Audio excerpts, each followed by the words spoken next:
you guys my top 5 winners so far in NBA free agency. A couple of teams that I think made good moves that didn't quite make my top 5 include I like Jonas Valanciunas going to the Wizards, Mason Plumlee to the Suns, Kevin Porter Jr., Derrick Jones Jr., and Nick Batum, as well as re-signing James Harden for the Clippers. Obviously, we'll get into who they lost, and that is a reason why they're not in this top 5, because I do not think those guys replaced to an extent losing Paul George. And then also D'Anthony Melton going to the Warriors is a nice addition.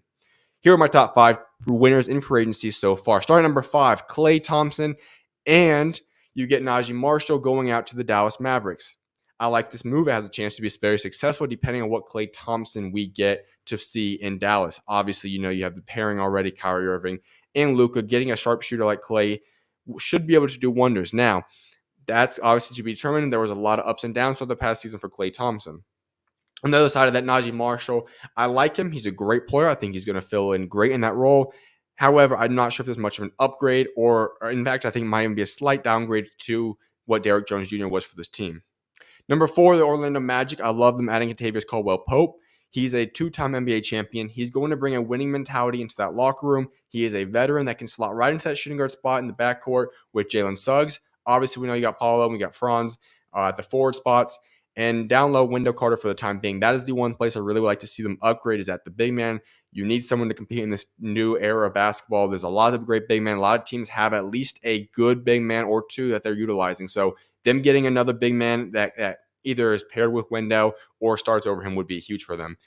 Number 3, Isaiah Hartenstein going to the Thunder. The reason I put this above them is because above the Orlando Magic and put them at number 3 is because they also re-signed Isaiah Joe and Aaron Wiggins, 2 guys that have become critical pieces off that bench for them. Adds more depth to the team.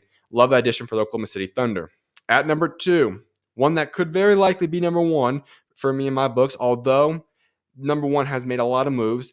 But number 2 for me is the San Antonio Spurs adding Chris Paul. Now, this is a move that I recognize isn't just going to go make the San Antonio Spurs contenders. Is it even going to drastically alter how many wins they make this season?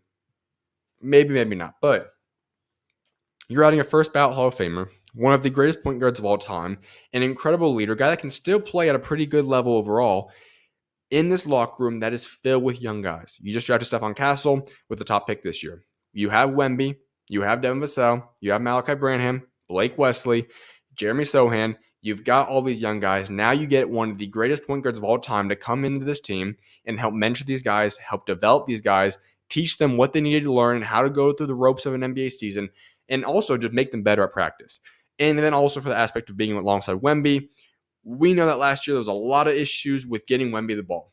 The minute restrictions should be coming off Wemby this next season, and you get a guy that is the definition of a floor general there. Wemby's numbers should skyrocket even more so than they did this past season, and I think it's going to be a huge addition for that team in a locker room. I think that having Chris Paul there too is essentially going to be an extension of Greg Popovich on the court. I think that those two will be great together, so I love that fit. But number 1, obviously has to be the Philadelphia 76ers. You get Paul George, and I get this. So many people immediately are going to look at this move and say, okay, a 4-year deal is going to put him at 37, 38 years old by the time the contract's over. All right, but do you want to win a championship or not? And this team is a team that has not been successful in the postseason. We know that. And I know the past few years, obviously, Paul George has not been the best postseason performer to date. But the truth is that essentially this team is keeping the core together. You re-signed Kelly Oubre. Tyrese Maxey also got extended today to a big-time deal. And then you add in Andre Drummond, bring him back. Eric Gordon comes in on the minimum. Those are 2 bench piece depths. I would like to see how else they fill out the roster. But you have a guy now in Paul George who essentially, when you look at the roster from this year or this upcoming season to what last year's roster was, it's Paul George and Tobias Harris. And the upgrade there, and saying that's an upgrade is an understatement.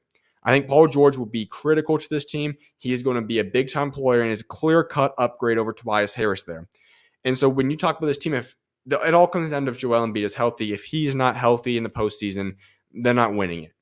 However, if Joel Embiid is healthy in the playoffs and you have a healthy Paul George, Tyrese Maxey continues to do what he does, and you have the rest of the surrounding core that steps up and plays at a high level, there's no reason to say the Philadelphia 76ers cannot be NBA champions in the next 1, 2, 3 years.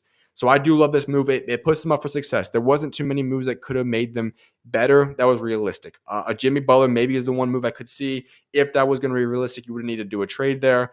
I don't think that was going to happen overall. So I think adding this group, Paul George into this group is going to be huge for them. And I think the 76ers have greatly improved their chances of winning a championship this next season. So that's my top 5 teams. Obviously, NBA free agency going on. I just looked. There's already been a lot more moves, but this was put together within the first 24 hours of free agency.